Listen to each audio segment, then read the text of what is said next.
I was a man of integrity, upright, and turned away from evil. I was an example of honesty, and everyone was amazed by my wealth. However, I went through a phase in life that, to be honest, I wouldn't wish on anyone. It was horrible, but in the end, everything turned out all right. I lost my possessions, I was pursued by suffering, abandoned by my friends, and yet I did not give up my faith. I will show you an extremely important lesson on how to endure the bad things in life, just as I did. My name is Job, and this is my story. I was a successful guy living in a region called UZ.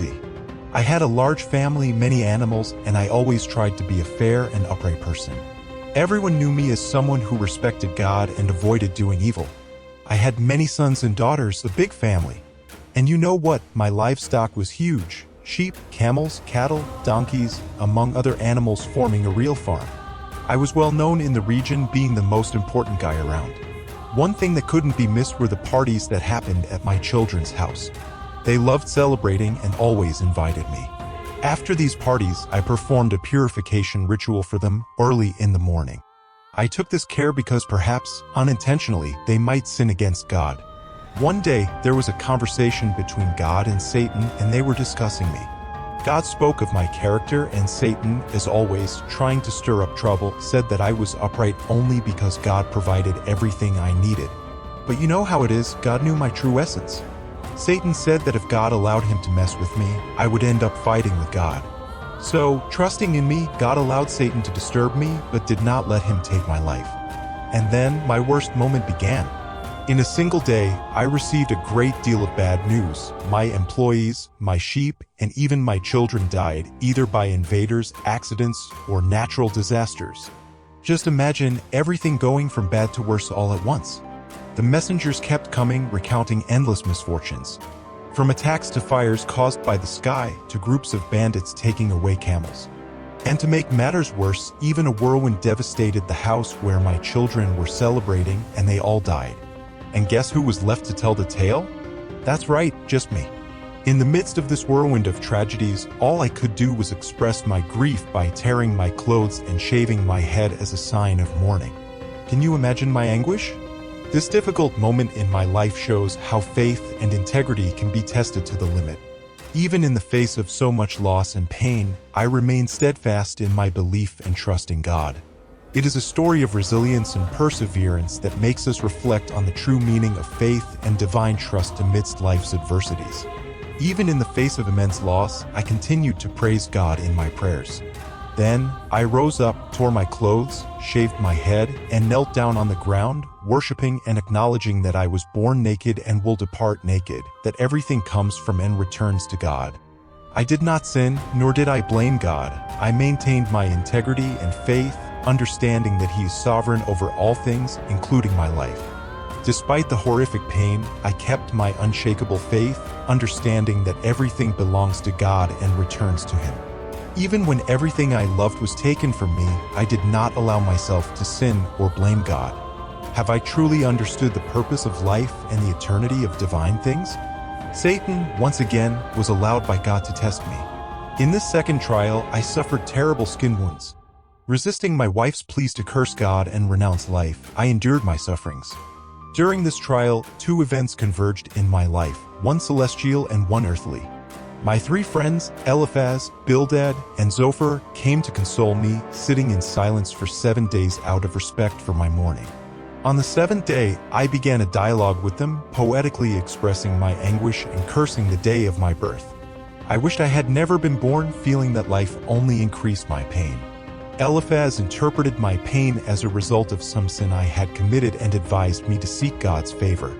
You know when you're in those moments when life is really tough and you start to wonder if you did something wrong? Well, that's what happened to me. My friends, Bildad and Zophar, were saying that I must have done something wrong to be suffering like this. They thought I should change my ways. Bildad even suggested that my children might have suffered because of something I did.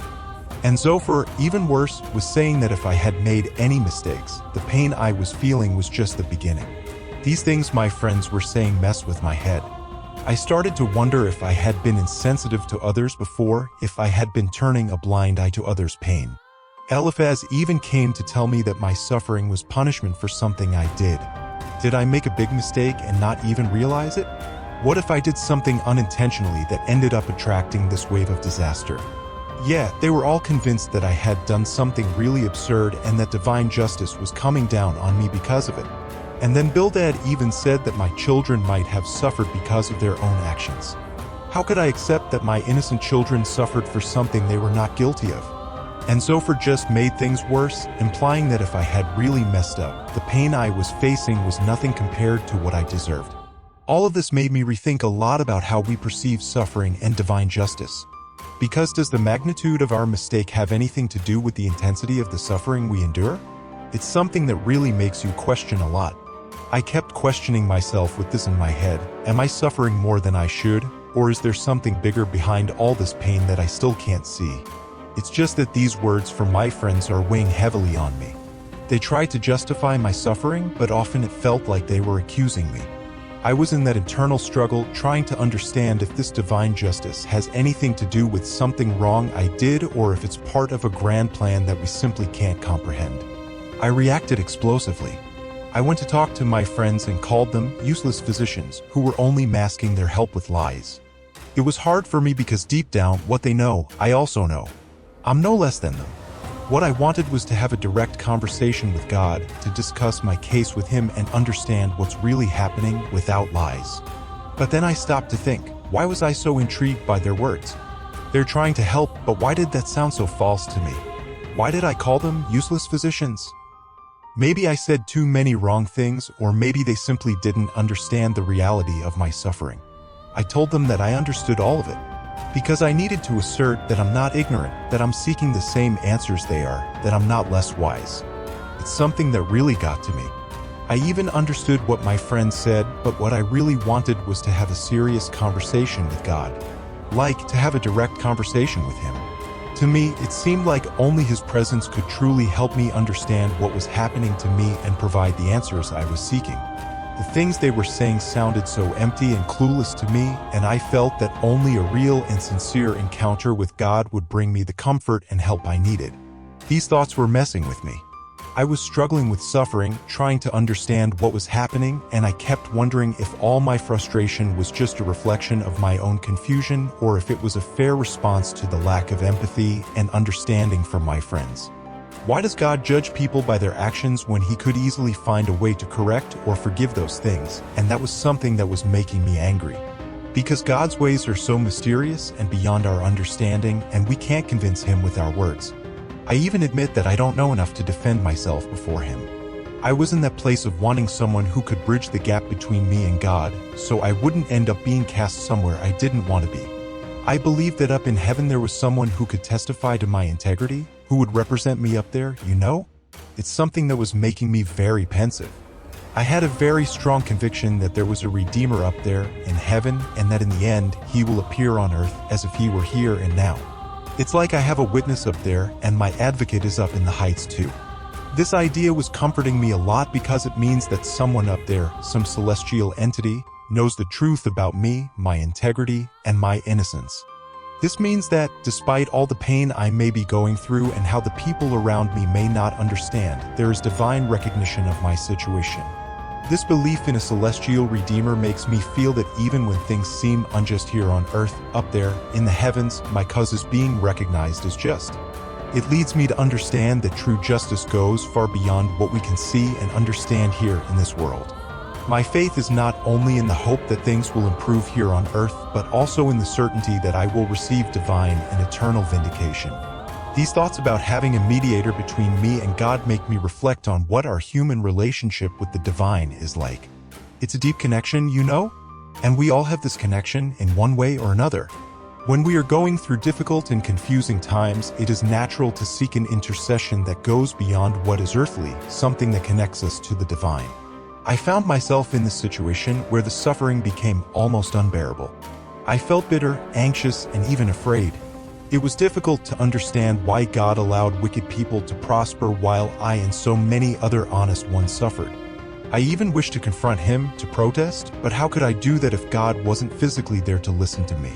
I thought that perhaps divine wisdom was beyond humanity's reach, but I decided to move forward, maintaining the fear of God and avoiding evil. And then, amid my questioning, I asked God to speak to me. 36 times to be exact. And then, on 2 separate occasions, my wish was granted. It was as if God intervened in the midst of a storm, and there was even a certain humor in the way he addressed me. God reminded me of his grand creation and sustenance of the world, making me reflect on whether I could truly match the magnitude of his work. He questioned if I was in a position to judge and even rebuked me for thinking that he owed me explanations. This made me feel small, humble. Eventually, I admitted that I was unworthy and even put my hand over my mouth, symbolizing my lack of words in the face of divine magnitude. In our second encounter, God did not speak about himself as the creator, but rather about 2 of his creatures in a way full of humor and teachings. It was a moment of deep reflection and understanding about my place in the universe and my relationship with the divine. So, once again, he posed questions to me about these impressive creatures, the hippopotamus, the buffalo, and the crocodile, as if their answers could solve all the great mysteries of life. This made me realize that, in truth, I cannot comprehend either God or the animal world, let alone the moral complexities that surround us. When I finally had the opportunity to speak with God, all I could articulate was that I felt inadequate. Can you imagine why I felt so small and speechless before him? It was as if, after so long seeking answers, I simply had nothing to say. I spoke once, but received no response. Then, the second time, I decided to remain silent. This made me question my own journey. Did I realize that some answers are beyond human understanding? That there are mysteries in life and divine order that we simply cannot unravel? This made me reflect on the significance of these powerful and mysterious animals. Why did God choose to use them to illustrate his point? And why did he opt for an approach full of humor at such a crucial moment in my life? I think he was trying to show me that, even in the gravity of my situation, there is still room for a lighter view of existence. By questioning my thoughts about these creatures, he wanted to make me understand that, just as I do not fully understand these animals, there are aspects of life and the divine that are beyond our total comprehension. You know, faced with these formidable creatures, I realized that I cannot even fully comprehend the ways of God. This made me realize that my understanding is limited, not only concerning the natural world but also regarding the moral and spiritual realms. These reflections led me to a deeper humility. I understood that there is much more beyond my comprehension and that true wisdom lies not in having all the answers but rather in recognizing and accepting the grandeur and mystery of the universe and its creator. So, God's main point was, why are you trying to argue with me? I responded that God is omniscient and that none of his plans can be thwarted. Now I realized that my questioning of God was entirely inappropriate, and I was rebuked to the ashes and dust. Despite being humiliating, this encounter with God was crucial. He addressed the essence of my problem. When I reconnected with God, the dialogue reached a magnificent and unexpected climax. In the epilogue, the text shifted from poetry to prose as I finally accepted that I should not blame God for my experiences with him. God then restored my fortune and happiness, multiplying my possessions and leaving me richer and happier than before. As a servant of God, I was rehabilitated. On the other hand, my 3 friends were severely rebuked by God. He said that they were not speaking correctly about me, indicating that we should not take their speeches as absolute truths. One notable thing about the 2 encounters with God is that he still did not answer my questions and did not mention his bet with Satan. But honestly, I realized that I didn't need to know what was happening behind the scenes. So, I was thinking about everything that was happening, and I came to the conclusion that God had his reasons for allowing my suffering. I didn't even know about this divine bet that was going on behind the scenes. I think the test wouldn't have had the same impact if I had been aware of it. This whole encounter taught me some valuable truths about Satan. First, it seems that he cannot be in 2 places at the same time, which means he does not possess God's omnipresence. This raises the question, would my faith and integrity have been true if I had known about this challenge from the beginning? Perhaps the true essence of faith is to believe and trust, even without seeing the full picture. Furthermore, this situation made me reflect on Satan himself. The fact that he is not omnipresent like God implies that he has his limitations. He cannot be everywhere at once, which means his power and influence are limited. Compared to God's omnipresence, this kind of puts into perspective the evil and suffering he causes. It's comforting to think that, even when I'm going through difficult times, God is always present, while the forces of evil have their restrictions. This kind of opens my eyes to the truth that, although evil exists and can cause suffering, it is nowhere near as powerful as God. In his omnipresence and omniscience, he has a greater plan that goes beyond the limitations of evil. Perhaps that's the lesson here, about the relative power of good and evil and where true supremacy and constant presence reside. After all, the core issue of my suffering wasn't so much about why I was suffering more than others, but rather about understanding the bigger context behind it all. So, you see, there are two perspectives here. On one hand, my friends were convinced that my suffering was a result of my own sins. But on the other hand, I was completely certain that I was not sinning and vehemently protested my innocence. And you know what my greatest pain in all of this was? Well, it shows how significant this issue was to me. It was a true physical and emotional struggle. I was covered in wounds from head to toe, tired, exhausted, and feeling pains that were simply unbearable, especially because everyone in the community was aware of the tragedy that had just happened in my life. I became practically a social outcast. People even avoided crossing the same side of the street as me. I found myself sitting in a pile of ashes on the outskirts of town, and even teenagers mocked me. Mentally, it was torture trying to understand why the heck all of this was happening to me.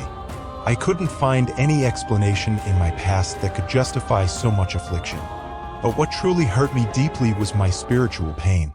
I felt so distant from God, so abandoned, that I even screamed, begged, pleaded for him, asking him to find me, to speak to me, to discuss with me. It was my true and most unbearable suffering. And you know when I finally managed to speak with God? Well, things didn't happen as I expected. It seems that, in a way, all of this is part of a larger plan, you know? Some kind of story that fits into the context of the New Testament. It seems that God allowed Satan to cause the death of Jesus on the cross, which is quite intense to think about considering that it was his own son, right? Wow, you know, I remember a moment when I felt so abandoned, asking God why he had forsaken me. But, you know, he didn't explain why, which suggests that even the Son of God, Jesus, lost sight of the purpose of his suffering in the intensity of the torment of the crucifixion. But I believe that, according to the Christian faith, life continues beyond death. The problems of suffering do not need to be resolved in this life. It's kind of a hope that reminds us that there will be a final vindication for all of us. Christians believe that Jesus will return to judge the living and the dead at the end of time. Just imagine, one day there will be like a heavenly tribunal where Jesus will sit as judge, and all people, good and bad, will be there to be judged for their actions in life. So, everything I long for is about to become a reality. God's justice will be applied to the entire human race in a sort of public demand for justice. And exploring my own story, we discover that the lessons of faith, resilience, and justice are more relevant than ever. But the journey doesn't end here. We have much more to discover together.